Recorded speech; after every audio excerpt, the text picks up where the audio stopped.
Assalamualaikum warahmatullahi wabarakatuh. Alhamdulillah, ketemu lagi kita dengan kami Mukhtalifun Alwan. Kali ini kita datangkan atau kita mengundang satu di antara seorang dai ya, seorang pembina di satu daerah di daerah Medan. Kita sapa saja langsung beliau. Assalamualaikum Ustadz.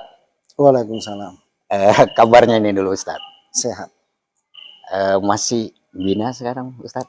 Masih, ya insya Allah masih berjalan. Sebelum kita terlalu jauh ini Ustadz, bolehlah kalau mau kenal-kenalan dulu, namanya siapa? Setahu saya sih namanya Ustadz Anto gitu, tapi saya nama aslinya sampai sekarang belum tahu ini Ustadz. Ya, nama lengkap dari orang tua itu ya Suryanto. Ustadz Suryanto. Ustadz Suryanto. Kenapa dipanggil Ustadz? Ustadz itu kan identik dengan guru. Iya, betul-betul. Jadi selama ini saya ya mungkin tepatnya dari tahun 2000 itu saya sudah membina generasi lah. Banyak tempat ya tinggal generasi. saya. Lebih dominan kepada ibu-ibu, orang tua atau kepada Yang dasar sekali nanti diawali dengan mengajar Iqra, Qiraatil Quran. Itu waktu jam kerjanya itu ya ba'da maghrib sampai menjelang isya. Itu dimulai dari malam Selasa sampai malam Sabtu, malam Minggu, malam Senin itu libur. Di tempat lain juga ada saya membina ibu-ibu ya bisa dikatakan ibu-ibu perwiritan lah. Gitu, itu di hari Kamis itu mulai tarbiyahnya itu atau saya mengajar pagi menjelang siang. Nah, kalau saya lihat ini kan padat betul itu kan Pak ya. Iya. Saya ingin tahu sih, hari ini kan jarang sekali ya kalau kita lihat, apalagi mohon maaf saya dengar ini kan Pak Ustadz ini nggak dibayar, termasuk orang yang nggak mau dibayar lah saat ini kan gitu kan. Gitu. Artinya nggak nerima harapan lah dari pembayaran, tapi jadwalnya gitu padat gitu. Ini kalau boleh tahu substansinya atau yang melatar belakangnya lah generator sehingga Bapak kok punya keinginan kali mengajarkan atau memberi ilmu lah, berbagi ilmunya apa ini sebenarnya? Ya awalnya saya punya tanggung jawab gitu ya. Punya tanggung jawab. Kalaulah generasi ini tidak terbina, ya kan, karena di kalangan ibu-ibu juga yang kelahiran ya kita bilang di atas saya lah sekarang usia 50 sampai 60 itu ada juga yang tingkat baca juga belum begitu paham. Lantas setelah baca itu paham, ya sedikit-sedikit step demi step ya kita memahamkan makna Al-Quran gitu. Jadi jadwal dari itu di malam Rabu ada, di malam Sabtu, ya kan? Jadi semua gitu. Apa tadi ya? Ya, tingkatan tingkatan ibu-ibu dari mulai dia nggak bisa remaja, baca kita mau ngajar, ya, sampai pemahaman Quran di sana. Ya, yang sudah mumpuni kira-kira ya mampu menerima ajaran itu ya kita masukkan pelan-pelan gitu. Oh gitu ya.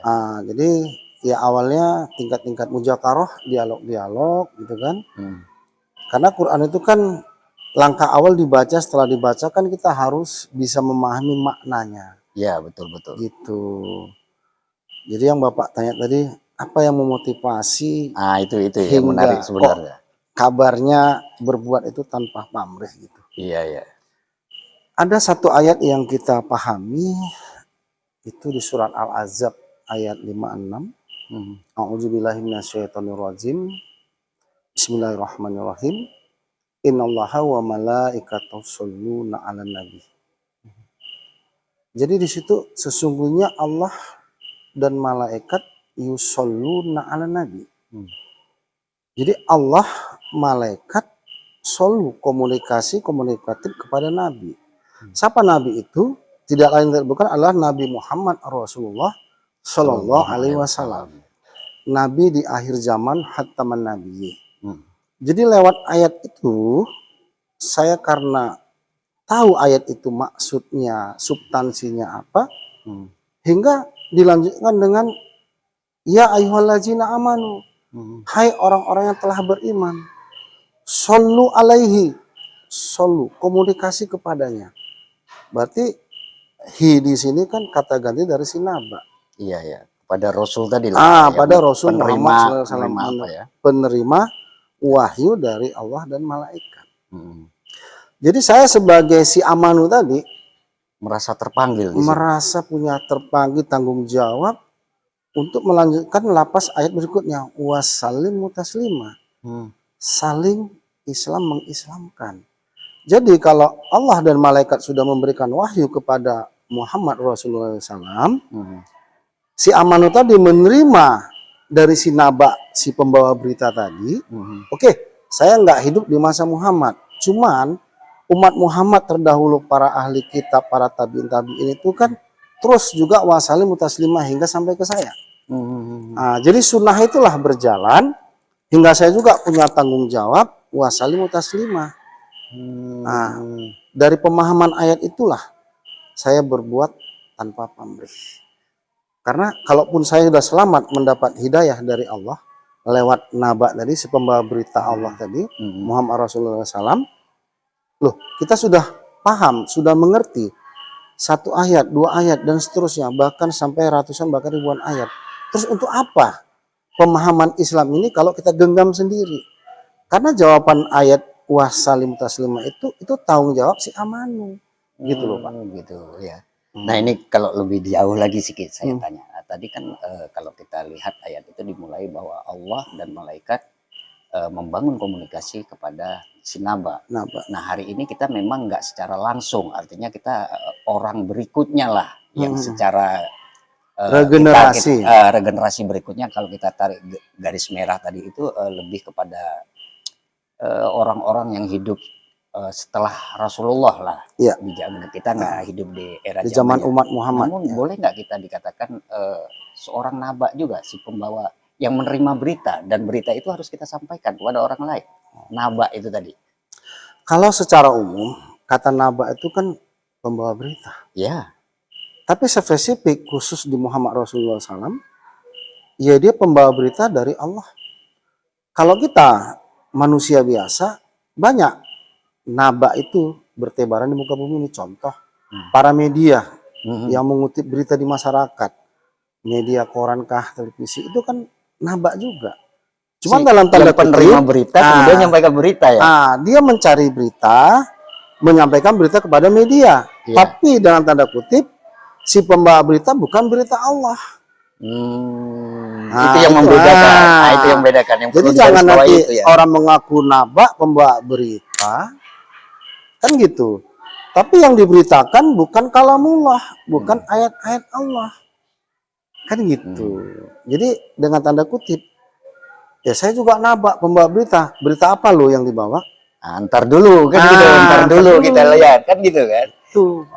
Bukan sembarang berita. Berarti yang dimaksud nabi itu nabiullah, mereka yang bawa berita dari Allah.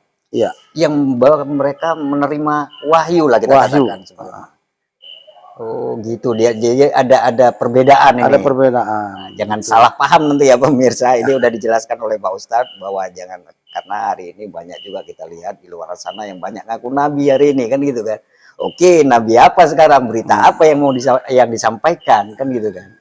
Nah, saya pikir clear. Ada lagi Pak Ustadz? Ayat ini kan selalu dikomandangkan lewat mimbar Jumat. Ya, sangat familiar. Bahkan tiap azan mau menjelang azan. Jadi kalau paham dia ayat sesungguhnya Allah dan malaikat yusholluna ala nabi, senantiasa itu bentuknya ya. Kata kerja fi'il mudhari, senantiasa komunikasi itu komunikatif. Jadi apa yang dikomunikasikan?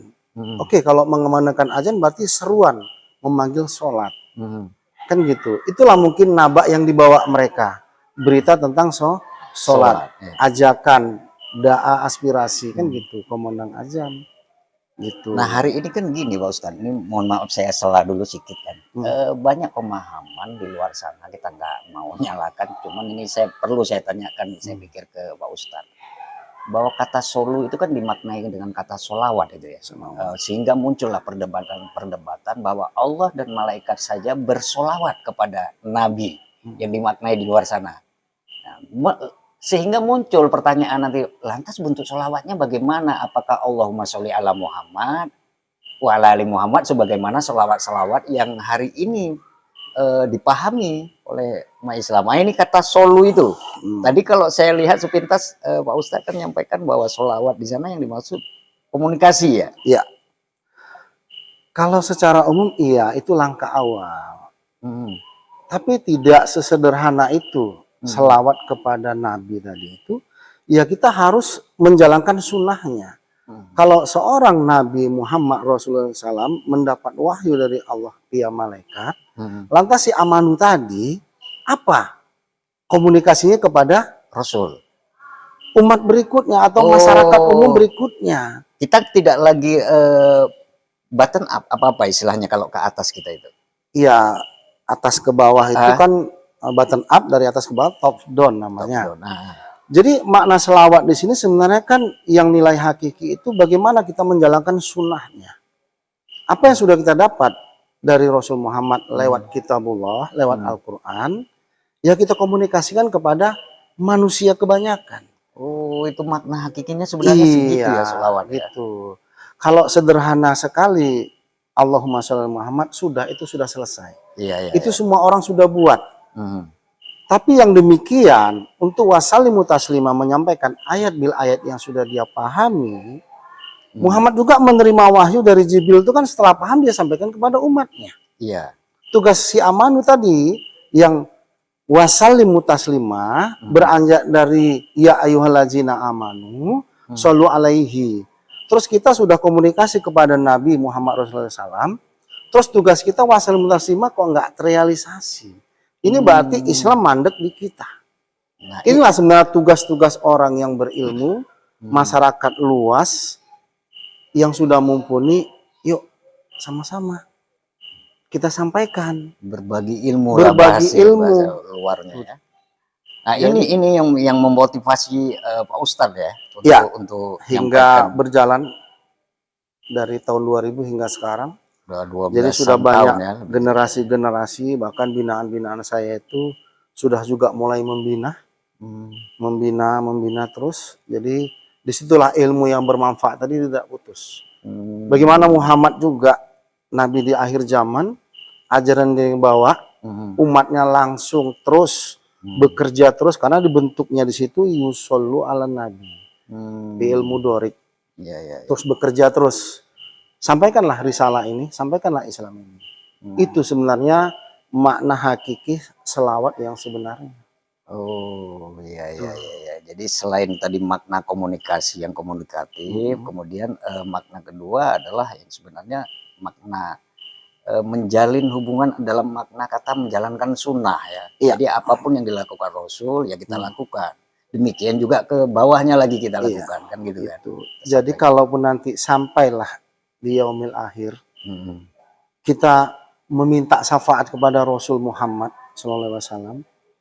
Kalau ditanya kepada nanti Rasul, apa yang sudah kamu buat? Ya Ikhwan Suryanto katanya kan gitu kan?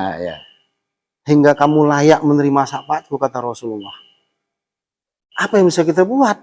Apa yang bisa kita katakan kalau kita tidak menjalankan sunnahnya? Nah, jadi banyak-banyaklah berselawat akan mendapat syafaat Rasul itu tadi. Kerja Rasul, kerja Rasul Muhammad itu kita teruskan. Nah, sang pembawa berita dari Allah, kita sudah mendapat berita dari Muhammad, tugas kita wasalimu taslima. Itu dia. Makanya cerita Khataman Nabi, penutup para nabi, nggak ada lagi berita Islam selain dari Muhammad. Oh, itu Rasulullah SAW.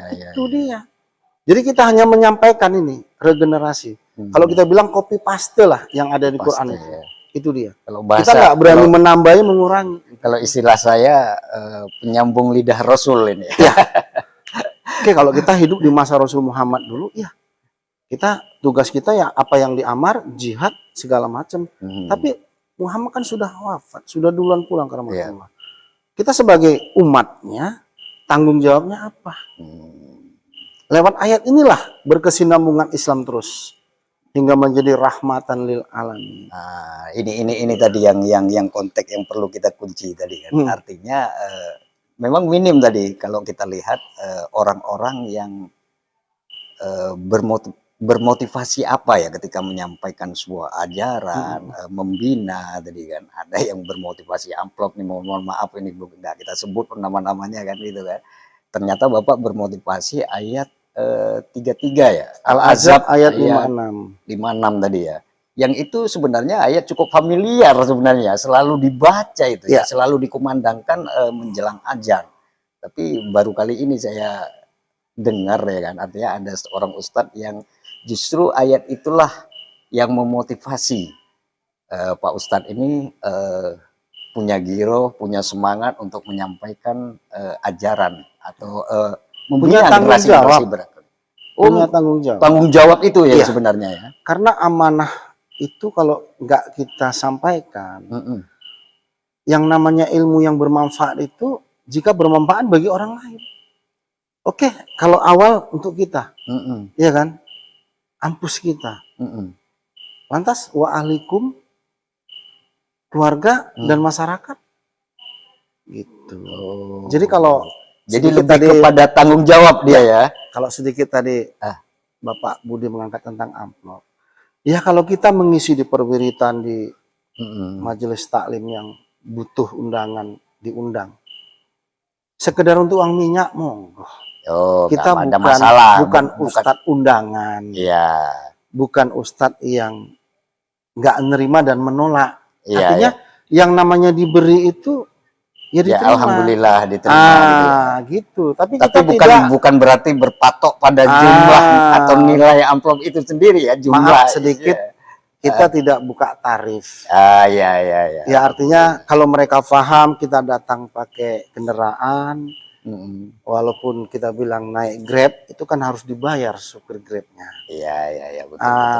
Jadi jangan nanti beralasan diundang kedua kalinya nggak bisa banyak jadwal, palan lihat nilai nominalnya, bukan itu.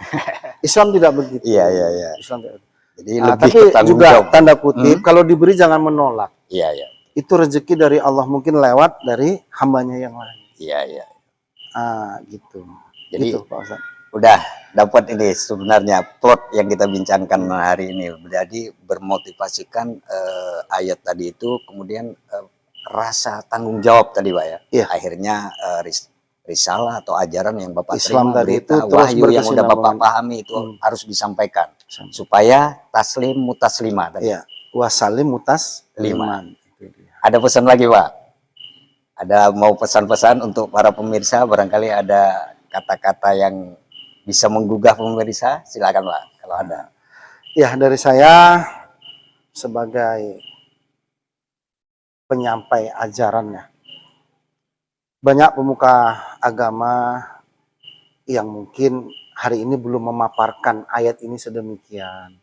Bukan mereka nggak paham, mungkin belum terbesit.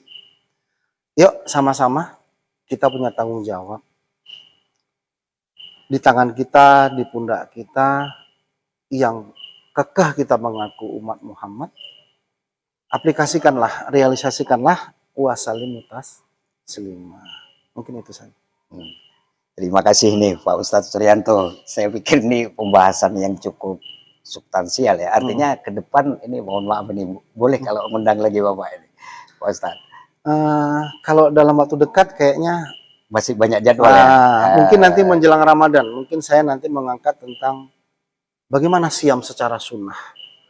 Ini pas ini betul ini. Ini kan karena momennya kan sebentar lagi kira-kira di bulan April ya. Bulan 3 atau Maret itu awal-awal Ramadan itu ya. Saya pikir nanti saya hubungilah, kami hubungi bulan depan lah mungkin karena secara sunnah itu kan Al-Baqarah 83 itu Muhammad menerima ayat itu di Rabiul Awal. Jadi rentang waktu 5 bulan di Ramadan itu diaplikasikan. Ada apa dengan Ramadan? Itu nanti kita bahas. Ini cukup menarik ya pemirsa. Saya pikir itu tadi close dari pertemuan kita malam pada kali ini dengan Ustadz Suryanto. Saya pikir tunggu aja video berikutnya dari kami yang insya Allah kita akan undang lagi beliau. Saya pikir ini saja pertemuan kita kali ini. Semoga ini bisa bermanfaat. Kami akhiri. Assalamualaikum warahmatullahi wabarakatuh.